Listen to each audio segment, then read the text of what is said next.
جس کا ذکر عبادت، جس کو دیکھنا عبادت، جس کے ساتھ ساتھ چلے حق، جس کی پاکی کا گواہ خود رسول خدا، جس کو ستانا نبی کو ستانا، جس کے جود و سخا پر آیت گواہ، جس کی طہارت کا اعلان حدیث قصہ، جس نے حالت رکوع میں کی زکوٰۃ ادا، جو شب ہجرت تلواروں تلے سو گیا، جس پر ہو میری جان فدا، وہ ہے میرا مشکل کشا، میرا مولا علی۔ آج 13 رجب المرجب، وہ مبارک دن جب آغوش مصطفیٰ میں ابو تراب آئے، بندگان خدا کو خلیفہ، اہل ولا کو مولا،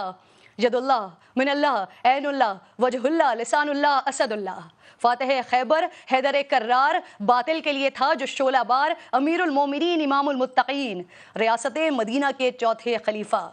حضور نے کہا جسے بہترین بستر مرگ پر بنا جو امین، جس کی شادی کا فیصلہ ہوا عرش برین، 40,000 فرشتے تھے حاضرین، جس کی عداوت ہے قابل نفرین، ذہانت میں بے مثال، بہادری اور شجاعت میں باکمال، چیف جسٹس آف ریاست مدینہ، پروردہ آغوش مصطفیٰ، وارث علم الانبیاء، سپہ سالار لشکر مصطفیٰ، روحانیت کا شہنشاہ، عرب و عجم کا بادشاہ، ہر خاص و عام ان کے در کا گدا، جس نے بدر و احد جیسی سخت ترین جنگوں میں پرچم اسلام لہرایا۔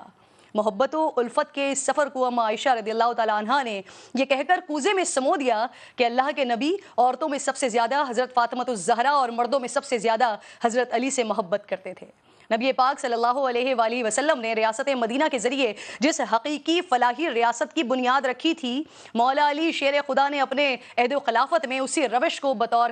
جاری رکھا۔ بطور امیر آپ نے کبھی دارالامارہ میں قیام نہیں کیا، بلکہ یہاں غربا کو رہائش دی اور خود اپنے کچے مکان میں ہی رہے۔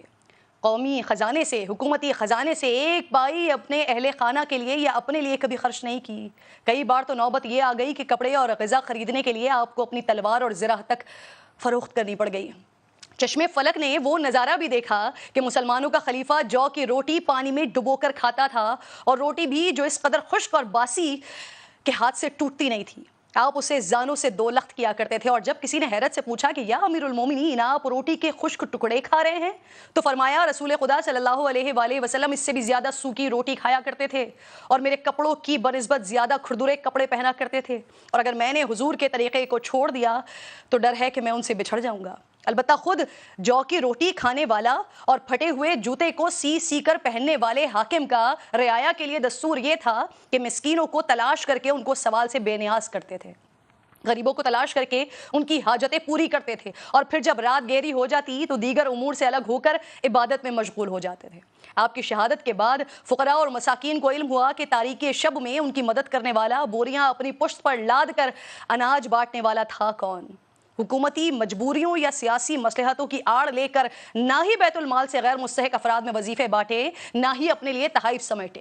بیت المال سے خاندان نوازی کی روایت بھی قائم نہیں ہونے دی، حتیٰ کہ اپنے ہی بھائی کے سوال کرنے پر گرم سلاخ آگے کر دی کہ اگر تم یہ نہیں پکڑ سکتے تو میں تم کو نواز کر خود کو مشکل میں کیوں ڈالوں۔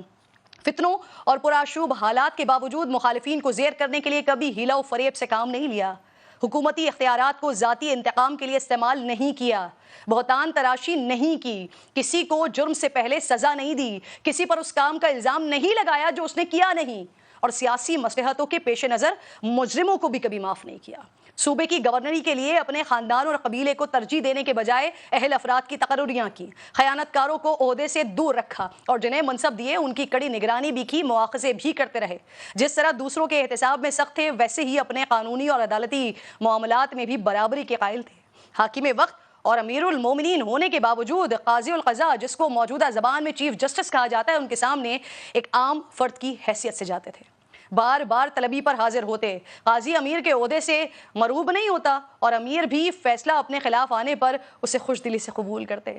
اے مملکت خداداد پاکستان کے حکمرانوں، کیا علی المرتضیٰ کی پیروی کرو گے؟ ان کے طرز حکمرانی کو اپناؤ گے؟ ورنہ جن حالات میں 70 سالوں سے ہیں، مزید 70,000 سال بھی رہ سکتے ہیں۔ امید اور دعا یہی ہے کہ اللہ مجھ سمیت تمام اہل منصب کو خلفائے راشدین اور اہل بیت و اطہار کے طریقہ کار پر چلنے کی توفیق عطا فرمائے۔